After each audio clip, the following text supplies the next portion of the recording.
বন্ধুরা, আইপিএলের ৬১তম ম্যাচটি খেলা হবে চেন্নাই সুপার কিং এবং রাজস্থান রয়্যালসের মধ্যে।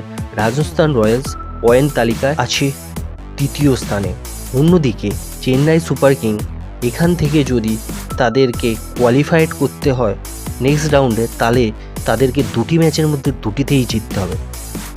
চেন্নাই সুপার কিং লাস্ট ম্যাচে গুজরাটের কাছে ৩৫ রানে হারে এবং তারপরেই তাদের নেক্সট স্টেপে যাওয়ার পথটা অনেকটা দুর্গম হয়ে যায়। গুজরাট টাইটান ২০ ওভারে ২৩২ রানের একটা টার্গেট দেয়, যেখানে সিএসকে তা তুলতে ব্যর্থ হয়। সিএসকে এবং রাজস্থান রয়্যালসের মধ্যে খেলাটি হবে ১২ই মে রবিবার দুপুর ৩:৩০ থেকে চেন্নাই সামিট স্টেডিয়ামে। রাজস্থান রয়্যালসে ১১টি ম্যাচ খেলে ৮টিতে জেতে এবং পয়েন্ট ১৬। অন্যদিকে চেন্নাই সুপার কিং ১২টি ম্যাচ খেলে ৬টিতে জেতে পয়েন্ট ১২। আজ পর্যন্ত চেন্নাই সুপার কিং এবং রাজস্থান রয়্যালসের মধ্যে ১৮ বার আইপিএল খেলা হয়, যেখানে চেন্নাই জেতে ১৫ বার এবং রাজস্থান রয়্যালস জেতে।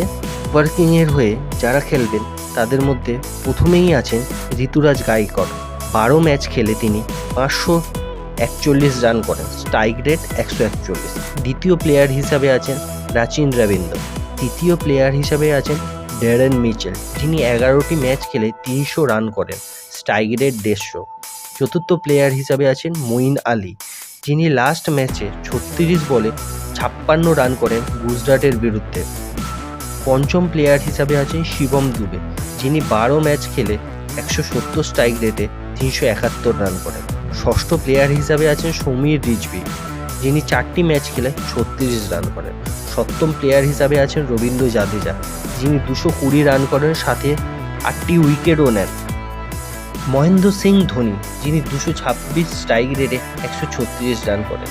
নবম প্লেয়ার হিসাবে আছেন মহিষাপতি রানা, ৬টি ম্যাচ খেলে তিনি ১৩টি উইকেট নেন।